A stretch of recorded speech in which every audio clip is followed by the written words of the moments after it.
Chairman and Ranking Member, and I'm on your left over here. Thank you, Mr. Liu, for coming today. The good and bad about being at the end of the line is many of the questions have already been asked and answered. But as I was listening to you, you said protect national security. And that reminded me a couple weeks ago, I had several of the bankers in my district to come in from small, middle-sized, and large bankers to talk about many of the broad range questions that have been here today.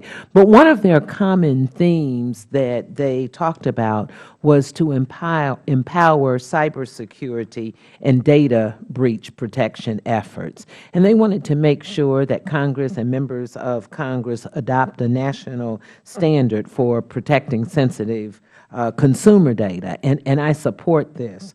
As I recall, when you were here before, you also talked about the IMF being a powerful tool or promoter of national security. So when you think of what we're going through in this 21st century, cybersecurity is closely linked with national security. I don't think we'll get an argument from anyone on that. Can you tell me what efforts or things that your office is doing in conjunction with the IMF and other foreign counterparts? We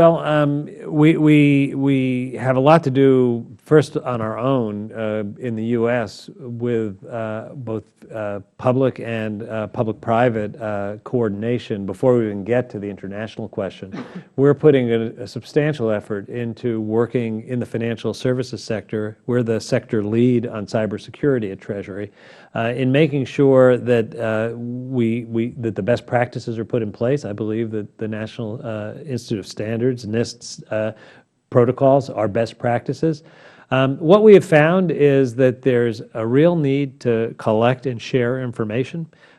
We've done as much as we can administratively to promote that information sharing. There's legislation pending that we think would be very beneficial to getting us to the next level of being equipped to deal with what I believe is a very profound threat in the area of cybersecurity. I don't know the CEO of a financial firm who doesn't spend a part of every day worrying about it. I don't go a day without worrying about it. It is a reality going forward that we have to put the effort in, both to doing what we can individually do, but collectively in a sector, sharing information so that we can find and remediate problems and prevent others from being hit if one has been hit. On an international basis, I think that we look forward to sharing best practices. It is something that is a bit challenging because each of us is individually developing our own domestic best practices in real time.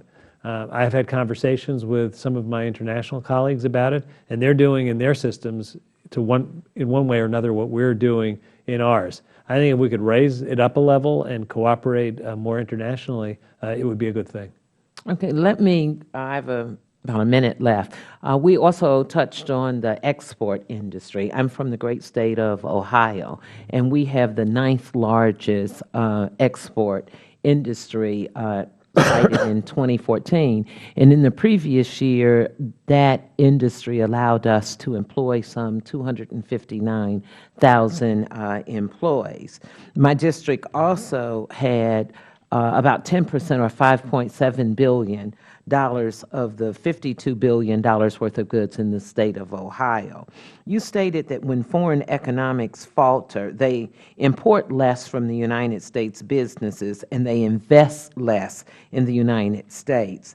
Can you give me some idea of what the delay on us having export-import would do or how it would affect the IMF? So let me separate the questions. There have been a lot of questions today that have suggested that the IMF shouldn't have intervened when Europe's economy was in a state of crisis. Europe is the United States' largest trading partner. If Europe doesn't recover, their demand doesn't recover. If their demand doesn't recover, they don't buy U.S. goods, which means we don't export. So we have a very direct interest in making sure that the people, the countries who import from us have functioning economies to maintain demand. So I think we benefit quite directly from that. The Export-Import Bank is kind of the other side of the ledger. It's a question of whether our companies can compete on a level playing field. And I just don't think in a world where other countries are offering subsidies for exports, U.S. companies should be asked to unilaterally disarm. Time of the gentlelady That's why we has should extend the Export-Import Bank. Thank you. Time of the gentlelady has expired. Chair now recognizes